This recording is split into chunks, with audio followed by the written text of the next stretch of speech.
चलिए सुनिएगा, ये फर्स्ट लॉ था। दूसरा लॉ जो आता है केप्लर्स का फर्स्ट लॉ हो गया, ये लॉ था आपका लॉ ऑफ ऑर्बिट। सुनना, दूसरा और तीसरा बहुत आसान है, सुनिए बेटा ध्यान दो, खत्म करते हैं इसको। दूसरा लॉ क्या है? इसको बोलते हैं लॉ ऑफ एरियल वेलोसिटी। क्या बोलते हैं? Law of areal velocity. क्योंकि सिंस जो केपलर लॉ है, सुनना ध्यान से, क्योंकि केपलर्स लॉ फॉलो करता है, अब जस्ट पढ़े, law of conservation of angular momentum. Just पढ़ा है चीज को, इसका मतलब है कि L1 L initial equals to L final या M V1 R1 equals to M V2 R2 या V R कांस्टेंट है ना, है कि नहीं? या वेलोसिटी इज उल्टा ऑफ डिस्टेंस। तो जब सामने पहुंचेगा तो रफ्तार बढ़ेगा और दूर तो रफ्तार वेरी गुड। आप देख, तो ऐसा तो सीन है सेकंड लॉ में कि मान ले हमारा यहां पे सन है, ये रहा आपका अर्थ। अगर t टाइम में अर्थ यहां से यहां पहुंचा तो वो उसने कितना एरिया बनाया होगा? ये। वही टाइम अगर मान ले अर्थ को यहां से यहां में लगता है टाइम t, तो ये हो जाएगा एरिया a। और यहां पर मान ले यहां से यहां जाने में टाइम t का एरिया हो जाएगा ये। तो अगर समय सेम है तो एरिया क्या रहेगा? सेम।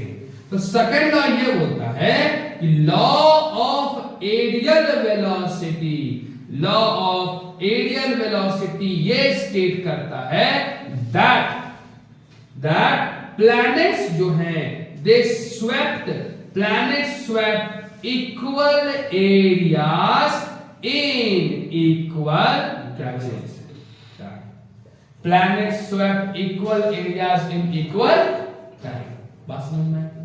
मतलब rate of change of area क्या हो जाएगा? कांस्टेंट। ये इसलिए होगा क्योंकि जब दूर था तो डिस्टेंस बढ़ गया। अच्छा बताओ तो क्या ये डिस्टेंस और ये डिस्टेंस कभी सेम हो सकता है? नहीं ना, समय सेम है और डिस्टेंस अगर यहां बढ़ गया तो रफ्तार क्या हो गया होगा? घट गया होगा। बात समझे नहीं समझे? नहीं समझे क्या बचा रहे? अगर डिस्टेंस बढ़ा रफ्तार क्या हो गया होगा?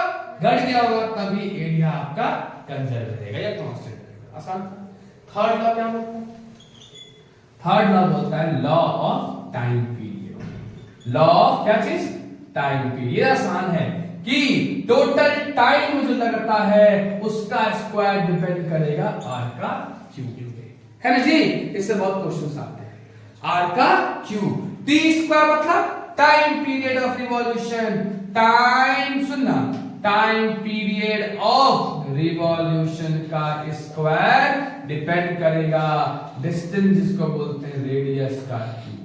तो टी डिपेंड करेगा आर का पावर 3/2। नहीं समझ में आया? आया नहीं आया? जिसका मतलब क्या है, सुनना ध्यान से। इसका मतलब ये है कि अगर तुमसे क्वेश्चन ऐसा दे कि अर्थ का टाइम पीरियड अगर t है तो बताइए एक ऐसा प्लेनेट का टाइम पीरियड क्या होगा अगर उसका रेडियस जो है वो अर्थ के रेडियस से डबल है। समझे क्वेश्चन क्या बोल रहे?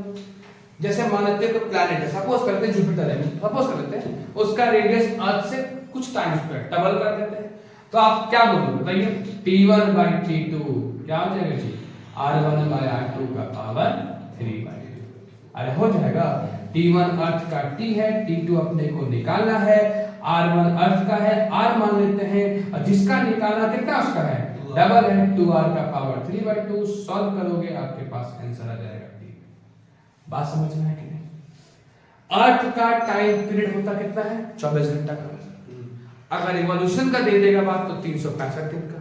बात समझ आई कि नहीं? तो उससे आप बस बोल देगा बताओ कितना समय लगेगा एक प्लैनेट एक्स को अर्थ सन के चारों तरफ घूमने में अगर उसका रेडियस अर्थ से आधा है।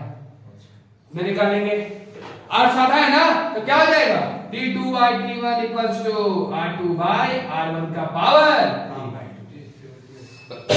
आ जाएगा। तो देखा थोड़ा इसमें यहाँ पर आधा कर देंगे, आधा यहाँ क्या आ जाएगा? t2 इक्वल्स टू t1 वाला कितना आ जाएगा? 365 डिग्री।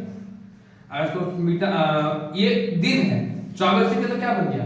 आवर 60 से किया तो मिनट, 60 से किए तो सेकंड। कन्वर्ट कर भी सकते हो, नहीं भी, डिपेंड करता है, ठीक है। और उसके बाद R2 by R1 आधा बोल दिया ना बेटा, तो क्या हो जाएगा R/2। क्या समझ में आया कि नहीं आया? यहां से आप कोई भी प्लैनेट का टाइम पीरियड ऑफ रिवॉल्यूशन निकाल सकते हैं अगर उसका रेडियस का रिलेशन अर्थ से दिया हो। कोई दिक्कत? अच्छा ऐसा बोल दे ये प्लैनेट एक्स है जिसका टाइम पीरियड अर्थ से 4 गुना है, तो उसका रेडियस का क्या रिलेशन होगा, निकालेंगे इससे।